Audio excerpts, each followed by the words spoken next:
Hang up from high city, I've been feeling. I'm sorry, I feel no attraction, and now that it's been a bit.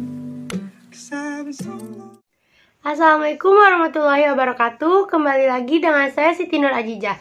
Di sini saya akan menjelaskan tentang teori akuntansi. Teori yang akan saya bahas kali ini yaitu ada dua. Yang pertama yaitu teori informasi asimetri dan yang kedua yaitu teori ekonomi mikro.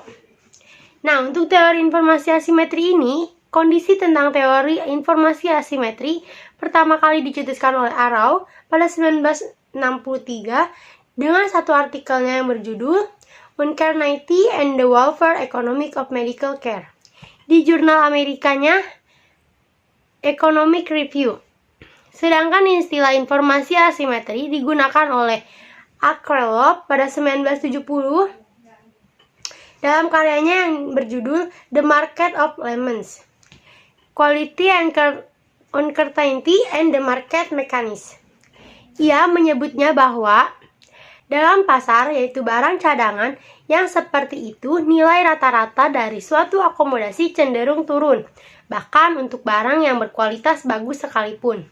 Penjual yang tidak memiliki niat baik cenderung melakukan penipuan terhadap pembeli dengan memberikan kesan seolah barang tersebut yang dijual itu bagus.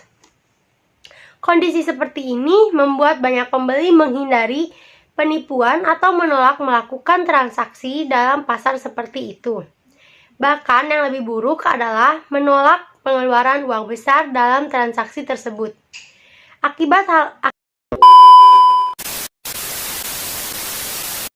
Akibatnya, penjual yang benar-benar menjual barang yang bagus dan berkualitas tinggi itu menjadi tidak laku karena hanya dinilai murah oleh pembeli. Hingga akhirnya pasar justru dipenuhi oleh barang dengan kualitas buruk. Untuk itu, sangat diperlukannya adanya kejujuran informasi yang diberikan antara satu pihak dengan pihak lain yang dalam hal ini penjual dan pembeli. Sejumlah penelitian menunjukkan bahwa pengungkapan atau disclosure atas laporan keuangan dapat mengurangi informasi asimetri. Informasi akuntansi yang berkualitas berguna bagi investor untuk menurunkan keseimbangannya informasi atau asymmetry information ketika terjadi perbedaan informasi yang dimiliki antara investor dengan agen perusahaan, yaitu ketika investor memiliki informasi yang kurang lengkap sedangkan agen perusahaan memiliki informasi yang lengkap. Maka perbedaan tersebut dikenal sebagai informasi asimetri.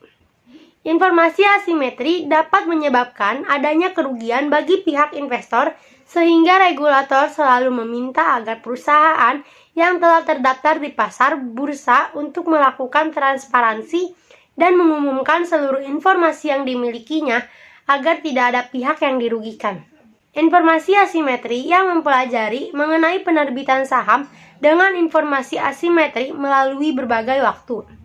Perusahaan yang memiliki informasi kurang baik atas aset mereka akan diinformasikan secepatnya karena hal itu dapat merugikan perusahaan untuk menunda pemberitahuan informasi tersebut. Akan tetapi, informasi yang berkualitas baik ditahan sampai harga saham kembali normal dan selanjutnya diinformasikan kepada publik untuk mendapatkan penghargaan yang pada akhirnya akan meningkatkan harga saham perusahaan. Informasi asimetri terjadi karena adanya perbedaan kepentingan antara manajemen dengan pemilik modal. Suwarjono pada tahun 2014 mengatakan bahwa informasi asimetri adalah di mana manajemen sebagai pihak yang lebih menguasai informasi dibandingkan investor atau kreditor.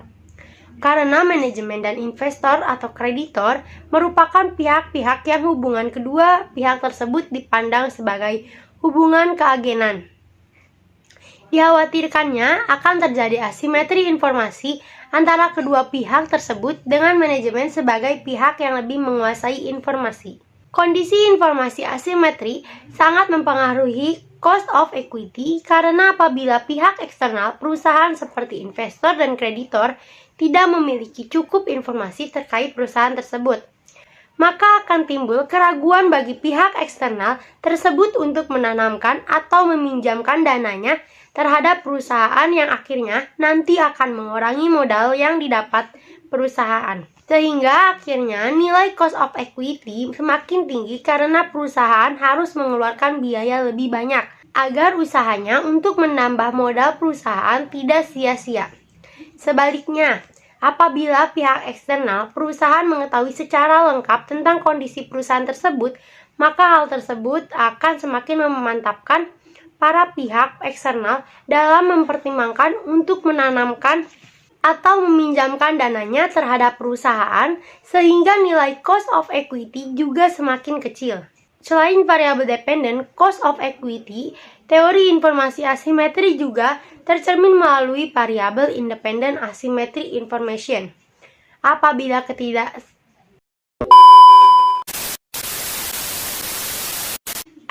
ketimpangan informasi antara pihak manajemen dengan pihak eksternal, terutama bila informasi mengenai perusahaan yang dimiliki oleh pihak eksternal lebih sedikit dibandingkan informasi yang dimiliki manajemen perusahaan, maka kondisi tersebut lebih banyak merugikan perusahaan terkait usahanya menambahkan modal. Hal ini disebabkan apabila perusahaan tidak melakukan transparansi terhadap laporannya, maka pihak eksternal tidak dapat mengetahui prospek perusahaan di masa mendatang hingga meragukan mereka untuk melakukan pengambilan keputusan terhadap investasinya. Nah, itu untuk teori informasi asimetri. Selanjutnya, saya akan membahas tentang teori ekonomi mikro. Ekonomi mikro adalah cabang dari ilmu ekonomi yang mempelajari perilaku konsumen dan perusahaan, serta penentuan harga-harga pasar dan kuantitas faktor input, barang, dan jasa yang diperjualbelikan. Ekonomi mikro meneliti bagaimana penawaran dan permintaan atas barang dan jasa yang akan menentukan harga dan bagaimana harga pada gilirannya, menentukan penawaran dan permintaan barang dan jasa selanjutnya. Ekonomi mikro mempelajari bagaimana perilaku tiap-tiap individu dalam setiap unit ekonomi yang dapat berperan sebagai konsumen, pekerja, investor, pemilik tanah, ataupun perilaku dari sebuah industri.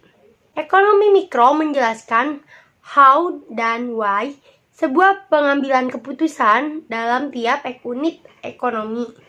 Contohnya, ekonomi mikro menjelaskan bagaimana seorang konsumen membuat keputusan dan pemilihan terhadap suatu produk ketika ada perubahan pada harga atau pendapatan. Ekonomi mikro juga dapat menjelaskan perilaku industri dalam menentukan jumlah tenaga kerja, kuantitas, dan harga yang terbaik.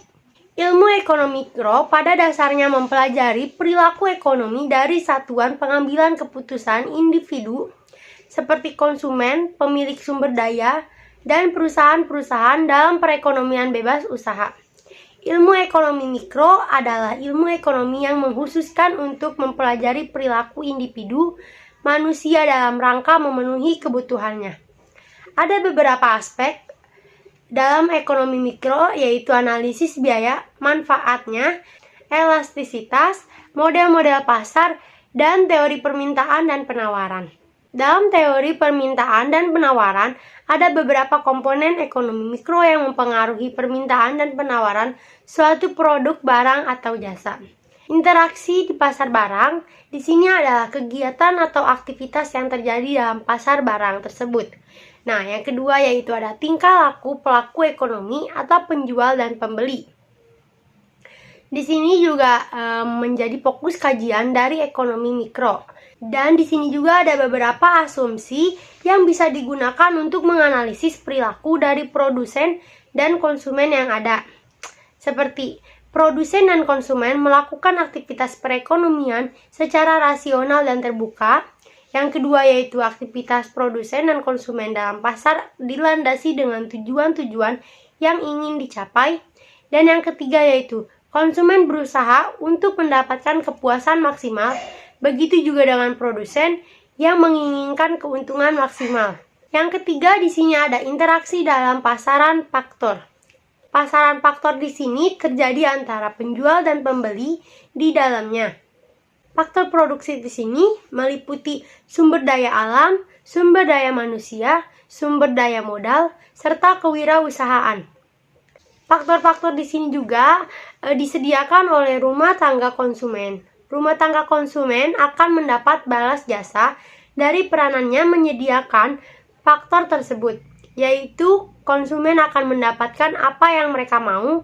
Dalam pasar faktor produksi ini juga akan terbentuk harga keseimbangan yang terjadi akibat aktivitas tawar-menawar antara produsen dan konsumen. Nah, ekonomi mikro mempelajari bagaimana suatu perilaku atau aktivitas dari berbagai pihak yang termasuk ke dalam ekonomi mikro bisa mempengaruhi permintaan dan penawaran atas suatu produk, baik barang maupun jasa, yang akan menentukan harga dan bagaimana harga tersebut akan menentukan jumlah permintaan dan penawaran selanjutnya.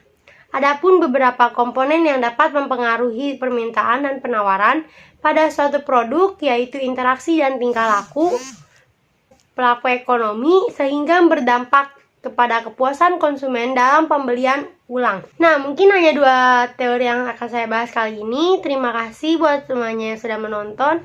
Sampai jumpa di lain waktu. Bye-bye. Wassalamualaikum warahmatullahi wabarakatuh. As I hang up from custody, I've been feeling. I'm sorry, I feel no attraction, and now that it's been a bit. 'Cause I've been so long, so